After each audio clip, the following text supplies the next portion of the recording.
Bows, TKOs, yeah.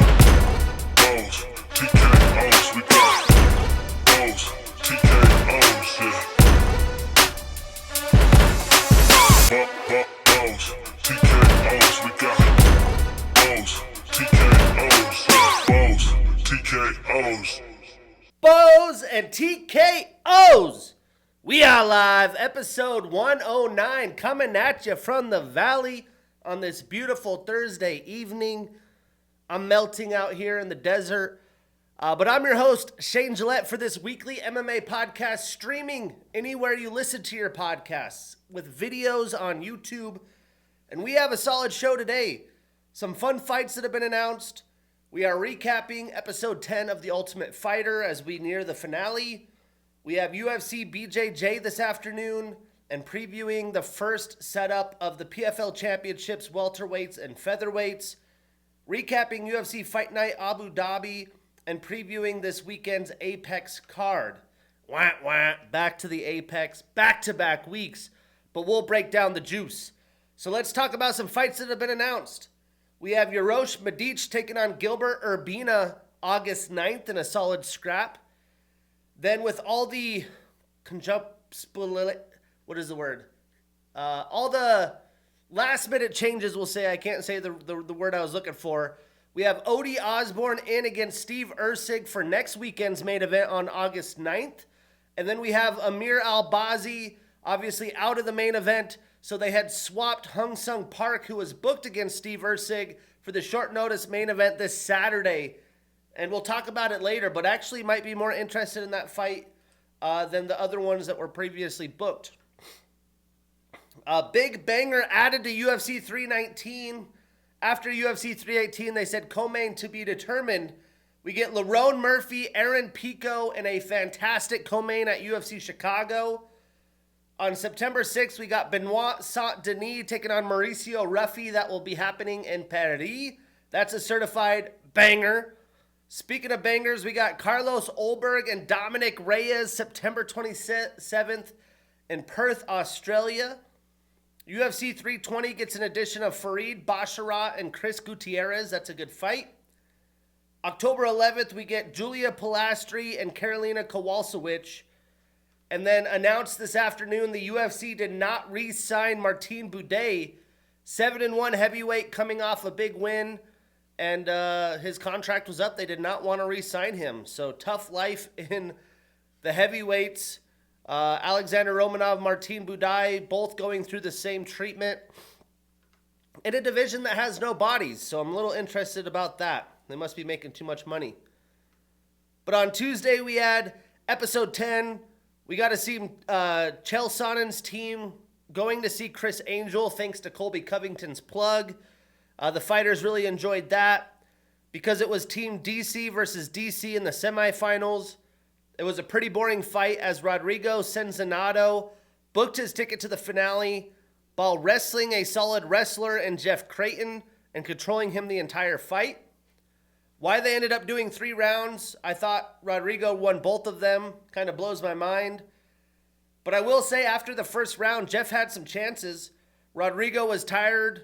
And Jeff was having success on the feet, but he'd get so overzealous and like way overextend with an elbow or a big shot, and Rodrigo would take him down again and control him for the entire round. So maybe if he just picked away at the tired Rodrigo, he would have had a shot. But Rodrigo is the first welterweight in the finale. Tonight we get UFC BJJ 2 at 5 p.m. Pacific on YouTube. To be honest with you, on the first BJJ event, I'm a BJJ guy. I do jiu-jitsu. The only fight that I really enjoyed was the main event, but I'm going to give it a chance again. To be honest, there's some intriguing matchups. The championship bout, Andrew Tackett, Renato Canuto, fantastic bout. Andrew Tackett brings it. He's the reason I liked the main event in the last BJJ event. We have the new lightweight championship being added as Mason Fowler is taking on David Garmo. And then we have William Tackett facing off against Kyle Chambers and Raquel Canuto taking on Morgan Black. So we'll recap that, give our thoughts, see what our feelings are about UFC BJJ. It's free on YouTube and I think Fight Pass as well. But the PFL's back this weekend. The first setup in their championship for $500,000. It's no longer $1 million. Again, it's the welterweights and featherweights. It's going down in Atlantic City, New Jersey. The prelims start tomorrow at 3 p.m. Pacific on ESPN+. The main card on ESPN at 6 p.m. Pacific. We get Thad Jean taking on Logan Storley. Will be interesting to see how Thad Jean does against another grappler. Jesus Pinedo taking on Muvlid Kubayelev. And then, to be honest, the rest of the card is pretty much trash. I do expect Jesus Pinedo to win. And I know the PFL's hoping for Thad Jean to win. That's the next fighter they're trying to build. But it'll be an intriguing matchup. But early last Saturday, we had UFC Fight Night Abu Dhabi. I went 7-4 on my picks. So overall, I'm at 666 wins, 334 losses. Almost have those losses doubled up. 9 no contests and draws. On the year, I'm at 177 wins, 93 losses, 2 no contests and draws. To recap this card, I did think the card started off slow, but we did get a few quick finishes. Really, the highlight for me was the Shara and Marc-Andre Barriault fight. The main event, the co-main, were underwhelming, but a solid card for the most part. I think I previewed it a 5 or 6 out of 10. I will recap it a 6 out of 10. Actually, I lied. I'm going to recap it a 5 out of 10. Some good fights we did not break down. We had Steven win with a round 2 TKO over Muhammad Yahya. Brutal knockout. Should have been called like 15 times. Steven win breaking the record for most knockdowns in a fight. I'm sure you saw the viral moment of Yahya's eye. But in the prelims, we had Tabatha Ricci with a round 2 TKO over Amanda Ribas. And as I expected, this was a high-paced fight by both women. They came out fast and furious. Amanda took round 1 by landing good combinations against the smaller Tabatha Ricci, and she didn't have much success closing the distance.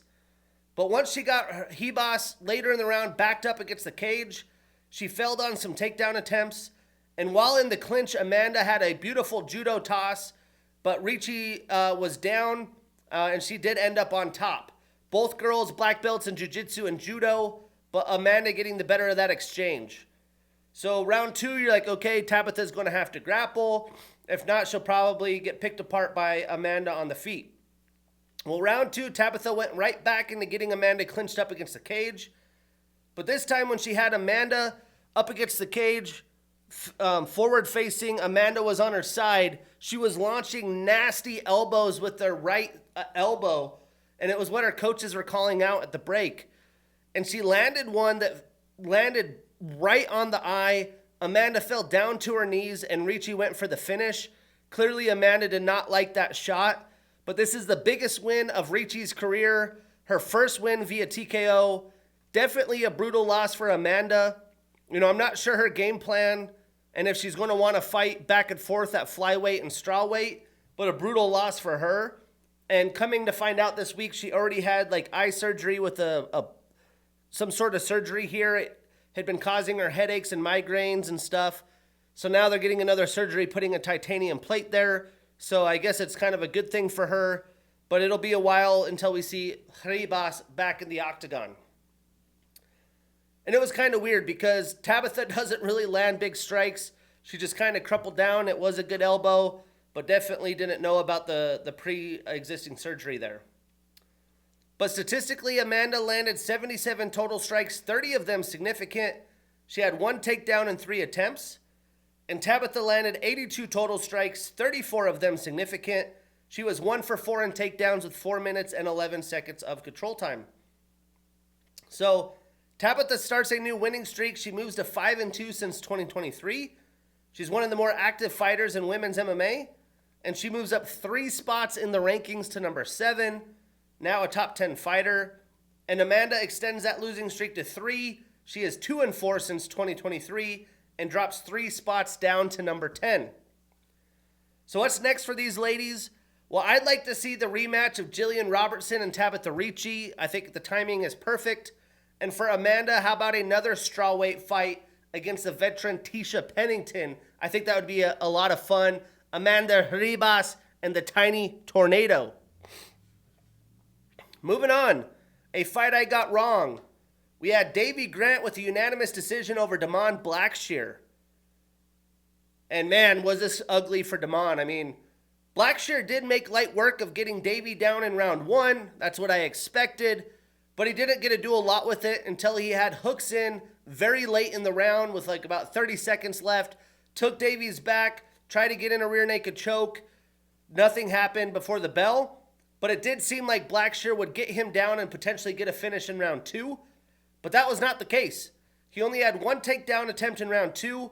He did not provide much offense as Davey got in his face and pressured him so Damon couldn't come forward. And Davey was landing beautiful combinations, and he kept finishing with a high kick that landed really clean. Even when it's blocked, that really hurts your forearm or bounces against your head. But Davey dominated the rest of the fight and had Damon rocked a few times. Damon looked like he had concrete in his feet, which is weird after a dominant round 1. But very impressive comeback win for the veteran Davey. Again, I'm not sure where Damon's head was at after round 1, why he wasn't aggressive, but credit to the willingness and the attack and pressure of Davey Grant. Big win for the veteran. Statistically, Davey landed 66 total and significant strikes. Damon landed 36 total and 33 significant strikes. He had one takedown and 5 attempts, a submission attempt, and 3 minutes and 52 seconds of control time. So now Davey extends his winning streak to 2. He is 3-1 since 2023 as he nears 40 years old. And Damon ends his 3-fight winning streak. He starts a new losing streak and moves to 5-4 since 2023. So what's next? Well, I think Davey and Adrian Yanez would be a ton of fun, or maybe even Peyton Talbot. But for Damon, he could fight the veteran Pedro Munoz. Moving on, we had Muslim Salikhov with a round 1 knockout over Carlos Leal. I think everybody and their mother got this fight wrong. Definitely a little bit of a shocker here, as Muslim put Carlos on his ass early in round 1. And really what it came down to is Carlos finally cost him for being too aggressive and sloppy with his offensive attack. He likes to get guys up against the cage, put his heads down, and just go bananas. But a brilliant knockout by Salikhov. You know, he still has power late in his age, a good counter striker, and he made him pay. Definitely a tough loss for Carlos, but I'm sure he'll come back. Statistically, it only took Muslim 3 total and significant strikes with the knockdown, and Carlos landed 5 total and significant. So Muslim extends his winning streak to 3. He is 3-2 since 2023. Carlos starts a new losing streak and moves to 1-2 in the UFC. Muslim called for Wonder Boy. I am not opposed to that matchup. We'll see if that's the case. If not, I think Vicente Luque would be fun, but I hope to see Muslim in the octagon soon. And Carlos can try to rebound against Mike Malott or Kevin Holland. Moving into the prelim headliner, we had Bryce Mitchell with a unanimous decision over Said Nurmagomedov. And Said started this fight brilliantly, striking from distance, landing good kicks. He had a beautiful knee that was timed perfectly up the middle as Bryce went in for a takedown. That sat him right on his ass. I do think Bryce learned his lesson, and he went straight out grappling mode after that, but was able to have success. He didn't have a ton of success with top control. He just kind of laid up there, not a lot of ground and pound, but it was a very hard fought fight. I was impressed with Said's cardio and grit, even though he lost the fight. He did grab the cage and ended up getting away with cheating, basically.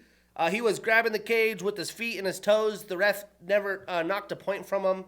But Bryce came into bantamweight, got early adversity with the knee up the middle, collected himself in round 1, being down around the last 2 rounds, grappled his way to victory. So statistically, Bryce landed 39 total strikes, 13 of them significant. So again, wasn't very offensive when he was in control. He had 3 takedowns and 9 attempts. So good defense by Said, but he was just relentless with the takedown attempts. Bryce also had a reversal and 9 minutes and 44 seconds of control time. So you could see he almost controlled 2 entire rounds. Now Said landed 100 total. A lot of these little chip shots from the bottom. as he only landed 20 significant, which was 7 more than Bryce. He had a submission attempt, 2 reversals, a knockdown, and 3 minutes and 13 seconds of control time. So Bryce starts a new winning streak in his new weight class. He's 3-2 since 2023. Saeed extends his losing streak to 2. He is 1-3 since 2023. Now, Bryce has a ton of options in the bantamweight division now that he's in a new weight class, but I'd like to see him fight Kyler Phillips. And for Saeed, how about Daniel Marcos? But moving into the main card, another quick finish as Bogdan Guskov got a round 1 knockout over Nikita Krylov. Another fight I got wrong. Kind of wish I didn't make the choice that I did here. And the reason being is I was worried Nikita turned around too quickly from his knockout loss back in April.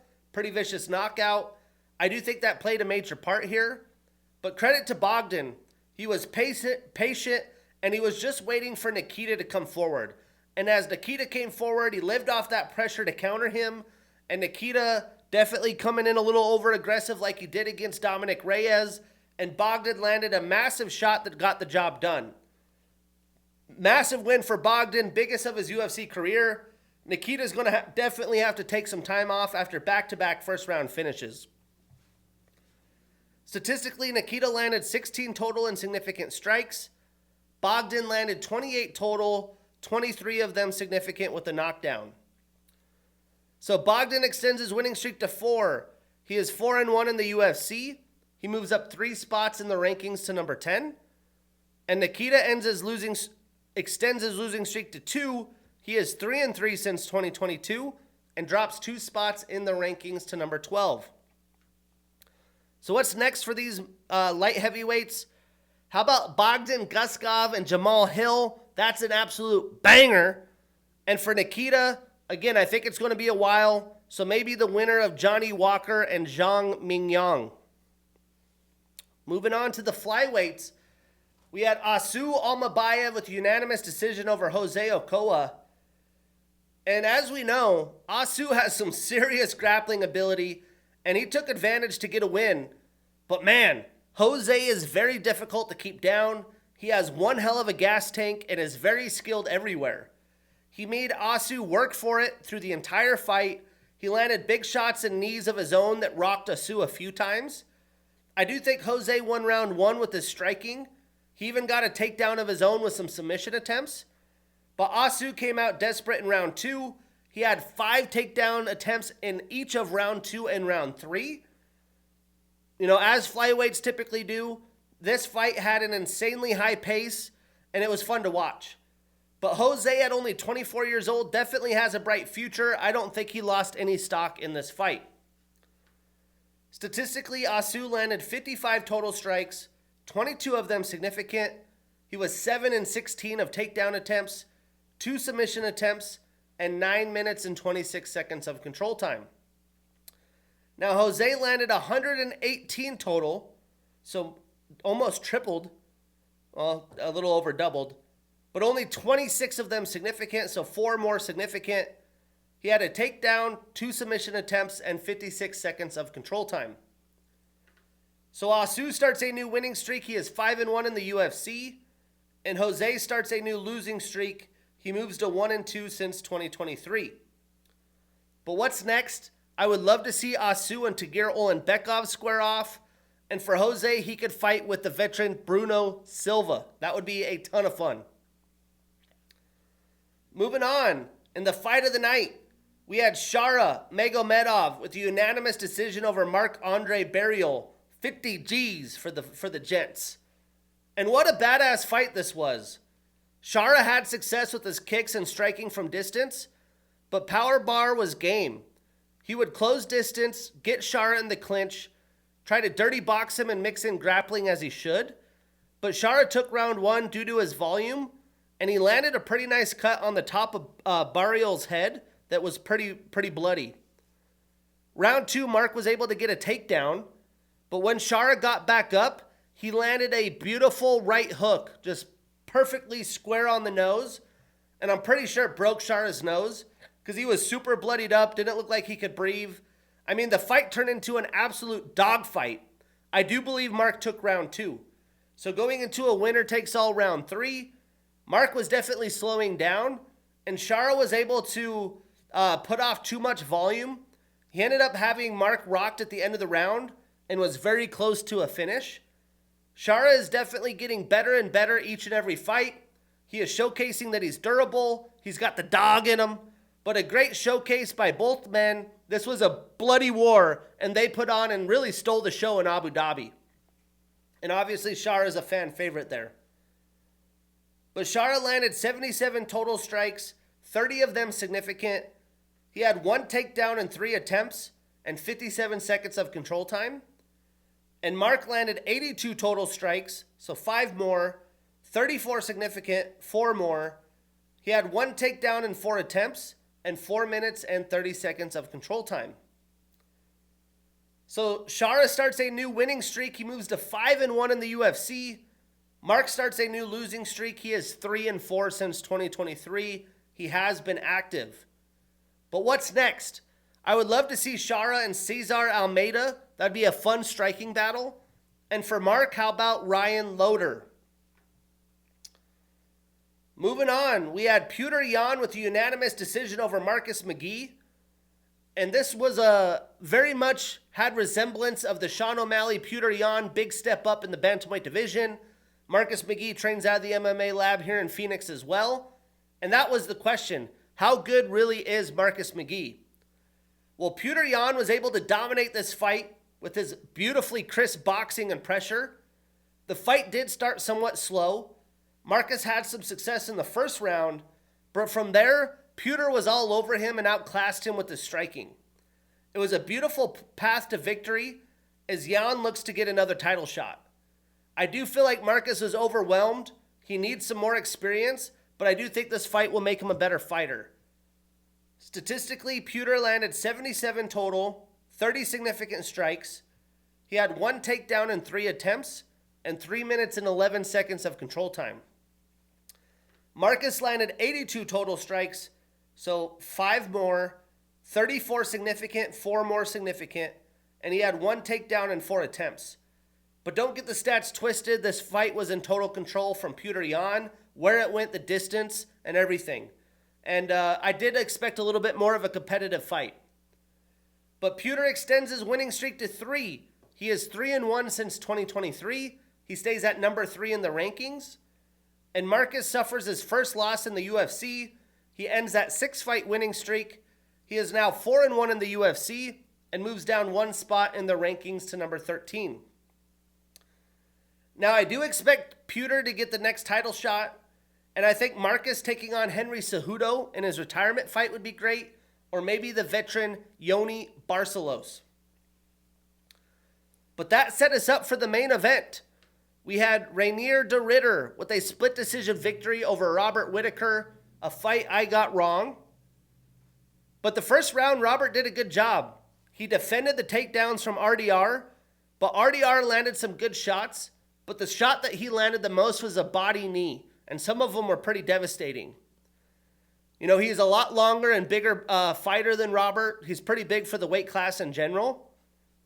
But I do think Robert won round 1 with his pressure and striking, and he looked to be quite a bit better of a striker as expected than RDR. But then in round 2, Robert was leading the way again, but RDR landed another nasty knee that had Robert pretty hurt, and RDR was able to finish the round on top, so I had it 1-1 going into round 3. In the third round, RDR landed some more shots.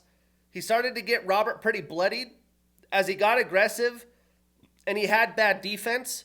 And Robert landed a massive right hand that knocked RDR down, and it looked like Robert was going to go and get the finish. And he really emptied the take with some ground and pound, but somehow RDR was able to survive. So now I have Robert going up 2-1 into round 4. And at this point, both men were absolutely exhausted. It's pretty warm in that arena. They were sweating like crazy. But RDR being able to stay alive really impressed me. Not only was he able to stay alive and get back up, but he seemed like more of a fresh fighter at this point in the fight. In round 4, RDR was able to close distance immediately. and he got Robert up against the cage. Robert seemed to kind of want to take his breath to save his energy for round 5, and he tried to create distance and get some shots off, but RDR was all over him. And halfway through the round, Robert finally got some distance, but he looked a lot more tired than he usually does, and maybe it was because his nose was pretty bloodied up. Really, the only shots he landed was that kind of lunging straight jab. He did land it quite a few times, and it was whipping RDR's head back. But I would say neither man really had very significant moments in round 3 or round 4. The big difference was the pressure and control that RDR had. So I had it 2-2 going into a winner takes all 5 round absolute war at this point, honestly. Now, Robert looked fresh and preserved in round 5. Again, I think he was trying to collect himself a little bit in round 4. RDR, man, is kind of like the champion, very sloppy in DDP. He doesn't have technical hands. When he throws, he kind of ducks his head. I'm surprised he got away with that, as Robert didn't look to kick him or have some knees up the middle. I just don't think he had the energy to do so. But RDR found himself up against the cage again, and Robert had to find a way to create space. The biggest weapon is when he was lunging in to close distance, he's landing that knee. And he kept landing that knee over and over through this fight. Robert had good takedown defense in the final round, but he didn't have enough offense to win the judges' scorecards. I do wish Robert would have fired off some combos in the final 2 minutes, as both men kind of were exhausted up against the cage in the clinch, but I don't think he had the energy to do so. Both men were completely gassed in the 5th round. The fight was razor close. The 5th round was razor close. Robert landed more shots, but RDR controlled the fight even though it was ugly. At the end of the day, RDR found a way to win very ugly, and he got it done. Very DDP-esque. It doesn't look great. It doesn't look technical, but he outwilled the former champion in Robert Whittaker, and that surprised me. It's a brutal loss for Robert. I don't know where he goes from here. You know, RDR is going to get his chance at the top of the division now, and he's really made his statement in the UFC. Statistically, Robert landed 77 total strikes, 30 of them significant. He had 1 takedown in 3 attempts, which isn't very high for a 5-round fight. It was a lot of defense, a lot of time trying to create space up against the cage. RDR landed 82 total, so 5 more, 34 significant, 4 more significant. He had a takedown in 4 attempts and 9 minutes and 6 seconds of control time, so almost 2 rounds. But now Robert extends that losing streak to 2. He is 2-3 since 2023. He drops 2 spots to number 7. And RDR extends his winning streak to 5. He's 4-0 in the UFC. And he moves up 8 spots in the rankings to number 5. Now, with a lot of the division booked, I think RDR gets the winner of Anthony Hernandez and Roman Dolidze. That makes sense to me. And for Robert, he's in a brutal spot. There's not very many clear matchups, so maybe the winner of a Bus Magomedov and Joe Pyfer. I don't think there's immediate matches for them. RDR, there is rumors maybe he gets the winner in the next title shot, but I think there's too many options ahead of him, including the winner of Nasruddin Imavov and Kayal Barriault. But yeah, this fight was definitely a grinded out fight, thanks to RDR. The co-main event was underwhelming. Shara and Marc-Andre put on a show. Asu and Jose Ochoa was fun in the flyweights. Jose Ochoa is going to be a killer. Bogdan Guskov, brilliant performance, as well as the veteran Muslim Salikhov and Tabatha Ricci. And then Bryce Mitchell with a huge win coming into the bantamweight division. But this weekend, we're back to the Apex. UFC Fight Night Vegas 108. We have the prelims at 3 p.m. Pacific. The main card at 6 p.m. Pacific, all on ESPN. To preview this card, I do think the main event is a lot of fun, although there's been kind of some disaster matchmaking. There are some decent, violent matchups, I'll say, but it is a shallow Apex card, and the prelims don't have a lot to offer, so I'm previewing it a 5 out of 10.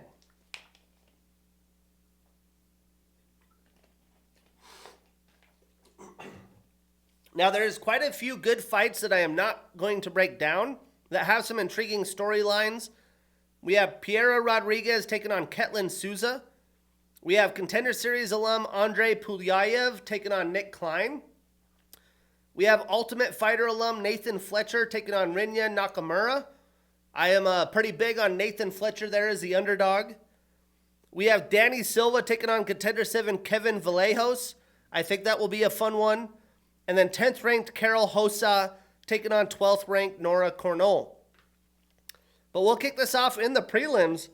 We have Filipinho Bunes, 35 years old with a 14-7 record, taking on Rafael Macapa Estevam, 28 years old with an undefeated 13-0 record. Now, both of these men are newer to the UFC. Estevam is nearing his prime at 28, while Felipe is at the edge of his prime at 35. Both men have had success since entering the promotion, and they are coming off big wins, so this should make for a very fun fight, even though it's been short notice. Breaking it down, Felipe trains with the Pitbull brothers. He's an LFA alum and former champion. He's on a one-fight winning streak. He's 1-1 in the UFC. 9 of his 14 wins are via submission. Now, Rafael is an LFA and Contender Series alum. He's undefeated on a 13-fight winning streak, 3-0 in the UFC. 4 of his 13 wins are via knockout, 3 via submission, so 7 of his 13 wins are via finish. Now, both of these men like to grapple, so whoever wins that in the cardio war, I think will have a big advantage here. Felipe is more experienced, and he has more finishes of late, so unless he gets the job done early, I'm taking the undefeated Estevam. So I am taking Rafael Estevam, but I'm avoiding this on any parlays where possible. Moving on, we have Trayshawn Mr. Vicious Gore, 31 years old with a 6-3 record, taking on Rodolfo, the black belt hunter Vieira, 35 years old with a 10-3 record. Now this is another interesting matchup, as Trayshawn seemed like a promising prospect coming off the Ultimate Fighter, but he really hasn't shown the improvement needed. And I do think he's in must-win territory here, but he's facing a hard-hitting BJJ expert who is still in his prime window and is looking to get back on track. Breaking this fight down, Trayshawn is an Ultimate Fighter alum. He's on a one-fight losing streak. He's 2-3 in the UFC, and 3 of his 5 wins are via submission. Now, Rodolfo has a BJJ style with a 4th-degree black belt in BJJ. He won the IBJJF Worlds in 2011, 12, and 13. He also won the 2015 ADCC Championships. He's on a one-fight losing streak and is 5-3 in the UFC. 9 of his 10 wins are via submission. No surprise, the 4th-degree black belt has submission victories. Now, Trayshawn hasn't got a knockout finish in the UFC, and I don't see a world where he's able to submit the black belt hunter. Rodolfo isn't super technical of a striker, but he is big for the division. He hits hard, he's durable, and I think he has the better ability if the fight goes down to the canvas. For that reason, I'm taking Rodolfo Vieira, but again, I'm avoiding this on any parlays. These fights are kind of a toss. Moving into the main card, we have Leal, the Haitian sensation McGhee, 37 years old with a 29-14 record, taking on Elizao Capoeira Zaleski dos Santos, 38 years old with a 25-9-1 record. Now this is a fun veteran matchup, as both men have struggled with rising young talent, and they're looking to get back on the right track. Dos Santos hasn't had a quality win since Benoit Saint-Denis back in 2021, and both guys are grinders, so this should be a very hard-fought and closely contested fight. Breaking it down, Leal trains out of Elevation Fight Team. He has a brown belt in BJJ. He's an Ultimate Fighter alum. He has the most wins in UFC welterweight division history with 22. He has the most fight time in UFC welterweight history at 6 hours, 56 minutes, and 48 seconds. He also has the most bouts in welterweight history with 34. He's tied with Roger Huerta and Kevin Holland for most wins in a calendar year with 5. He's the only fighter in UFC history to have 5 bouts per calendar year twice. He had 14 and 15. He did that in 2014 and 15. He had 9 wins in those 10 bouts. He's tied with Brad Tavares for most decision wins in UFC history at 14. He has the most decision bouts in welterweight history at 17. He has the most split decision wins in UFC welterweight history, and he's tied for second in the UFC with 4. He has the most significant strikes landed in welterweight history at 1,428. He has the most total strikes landed in welterweight history at 2,561. I mean, Neal's been around. He's game. You can never count him out. He is on a 2-fight losing streak. He is 2-4 since 2023. 6 of his 13 wins are via submission, but he does have a 7-inch reach advantage and a 4-inch leg reach advantage. Now, Elizao has a Muay Thai, BJJ, and Capoeira style. He has a black belt in BJJ.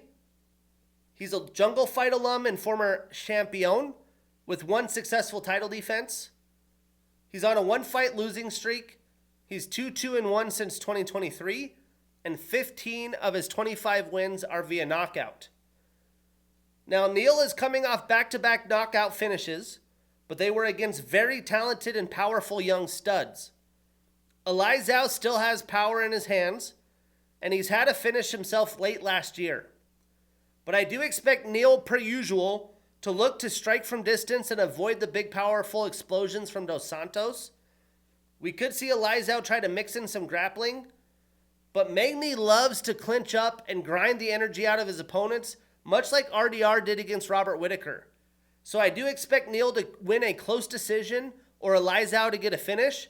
But for the sake of picks, I'm taking Neal McGhee, but I'm avoiding this on any parlays where possible. Moving on, we got a couple of bangers. I expect this one to be fight of the night, the leader for fight of the night. We have Esteban El Gringo Rabovics, 29 years old with a 14-2 record, taking on Elves Brenner, 27 years old with a 16-5 record. Now, both of these fighters are very good up-and-coming lightweight fighters, which should make for more of a violent and fantastic scrap. Neither men are in their fighting primes yet at 29 and 27, but a win here will give them the opportunity for some big names, and they've had some adversity against some of the bigger names in their past on their rise up. I do think this is the leader for fight of the night, and breaking it down, Esteban is a Contender Series alum. He's on a 1-fight losing streak. He's 4-2 in the UFC. 7 of his 14 wins are via knockout, 5 via submission, so 12 of his 14 wins via finish. Now, Elves trains out of Shootbox Diego Lima. He's on a 2-fight losing streak. He's 3-2 in the UFC. 11 of his 16 wins are via submission, and he has a 3.5-inch reach advantage. Now, I do think Elves is more well-rounded, but Esteban is a much better technical boxer, and he's grown a lot against stiff competition. I do think this is closer to the best version of Esteban than Elves is, but Shootbox really has their young fighters rocking right now, and they're dogs. I could see Elves getting some takedowns and landing some big shots, but I think Esteban pressures him, keeps him on his back foot for the fight, so it doesn't allow him to come forward with big combos. For that reason, I'm taking El Gringo. I'm putting Esteban Rabovics on that parlay. We marking that ish down, and we getting that bread. Moving on. We have Mateusz Rabisti Ronbecki, 32 years old with a 20-2 record, taking on Chris the Problem Duncan, 32 years old with a 13-2 record. So now in this fight, we get 2 men in their primes who are coming off big wins and looking to make moves in the lightweight division and not get stuck in purgatory, so to speak. I expect a high-paced fight and wouldn't be surprised if we got a finish here. Breaking it down, Mateusz is a Contender Series alum.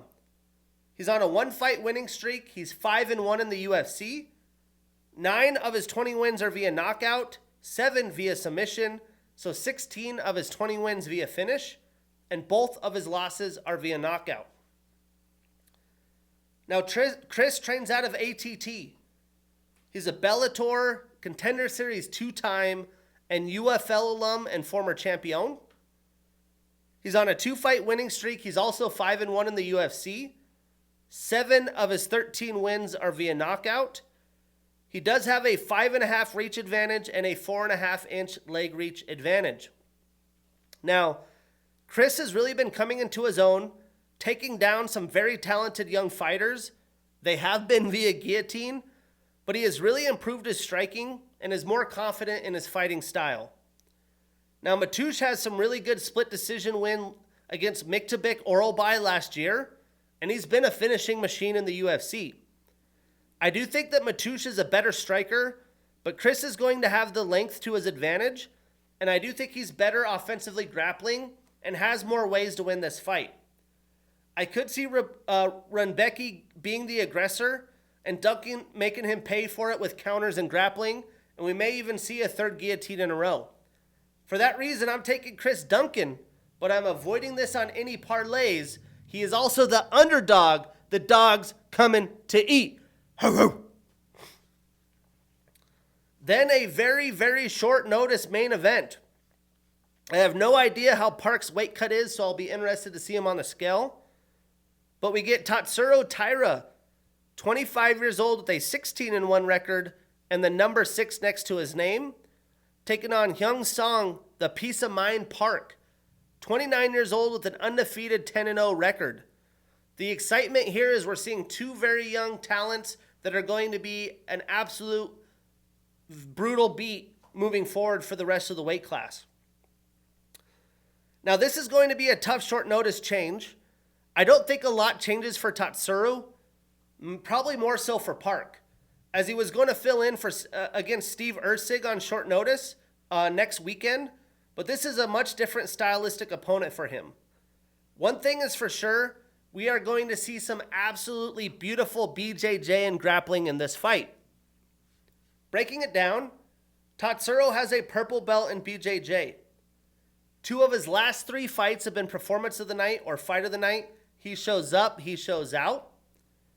He has the second most top position percentage in UFC flyweight history at 45.5%. He's on a 1-fight losing streak. He's 4-1 since 2023. 7 of his 16 wins are via submission, 5 via knockout, so 12 of his 16 wins via finish. Now, Park is a road to the UFC alum. He's undefeated on a 10-fight winning streak, 4-0 in the UFC. 5 of his 10 wins are via submission, 4 via knockout, so 9 of his 10 wins are via finish. They're getting a 5-round main event. I don't know if Hyung's cardio is going to be prepared, but both men are finishers. This should be a really crazy, insane fight. Lots of 50-50 scramble positions. Now, Park is getting a massive opportunity after he had a year off due to injury. He was very impressive with a first-round finish in his return, but now he has that short notice opportunity against a top 10 young fighter who is still growing. So I do think Park's going to be aggressive and take his chances. He's basically just about to hit his prime, so I do expect him to look to try and test Tatsuro's striking. But Tatsuro's too good. I'm taking Tatsuro Taira. We are putting him on that parlay. We marking that ish down, and we getting that bread. Really, the highlights here are in the main card. The main event, the Chris Duncan-Runbeki fight should be great, and the Esteban Rabovics-Elsbrenner showdown. But again, next Saturday, we have back-to-back Apex events. I would say this Apex card is a little bit deeper, and it's headlined by 8th-ranked Roman Dolidze and 9th-ranked Anthony Hernandez.